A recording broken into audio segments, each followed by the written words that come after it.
So who would have thought the Jimmy Dean breakfast sausages that are in plastic and cardboard box would eventually send me all the way over to Rome, Italy, the place with amazing cuisine, pizza, the pasta, the extra virgin olive oil, let's not forget about the wine.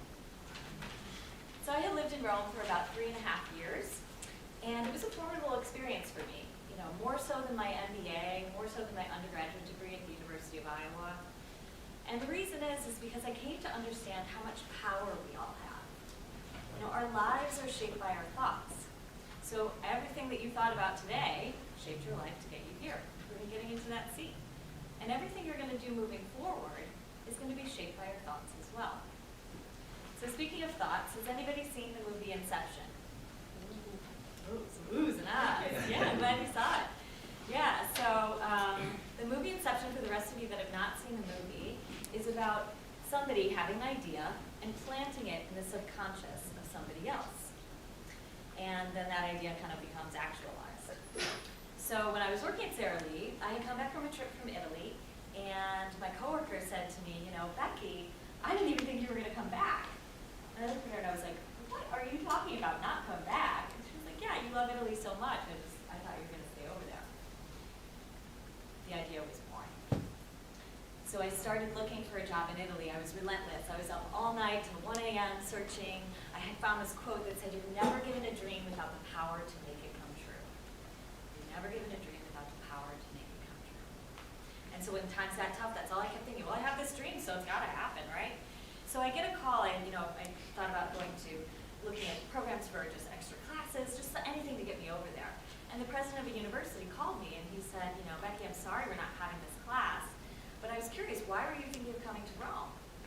And I said, well, I really wanted to get a job and travel, as mentioned. We like to travel.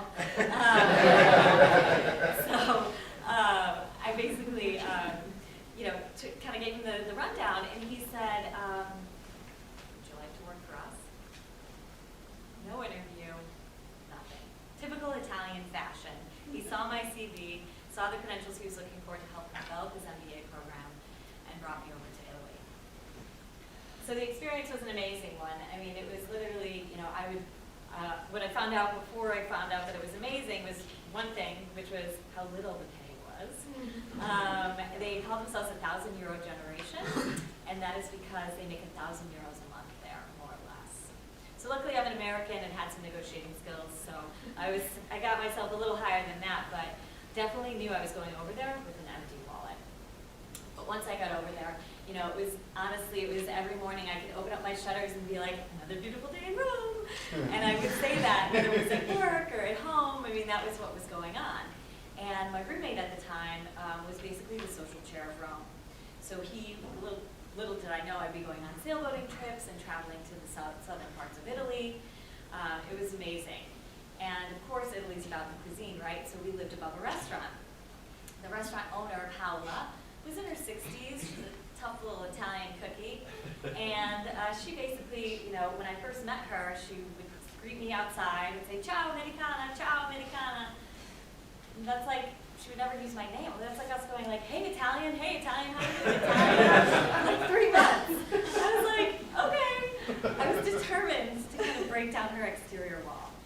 And if you want to know how it ends, basically, I was one of the only people that she ever gave a cooking lesson to. So mission accomplished. So the friendships I made were amazing. It was like being part of an instant Italian family. It's an experience I'm never going to forget. And so you're probably all wondering, what got you back? And, with all experiences, sometimes they just run their course. And what happened for me was, I was going on a little, what's called a passeggiata, a little walk with a friend who was in town from Italy. It's more than a sesquipedalian. It's a walk that you do. We had a little gelato on the side, and she asked me just simply, Becky, are you happy? I couldn't answer. And not knowing that answer was telling me something. I had to let go in order to grow. I was ready for a new chapter. My money was running lower and lower and lower at that time as well, but my heart was full. It was full of a very rich experience. And a lot of people say to me, oh, Becky, I wish I could move to Italy. I wish I could do that. Remember, lives are shaped by your thoughts. So if you have this inception of a dream, and you are relentless, and you think about it, you will find the doors open for you in a way that you would never imagine, so that you too can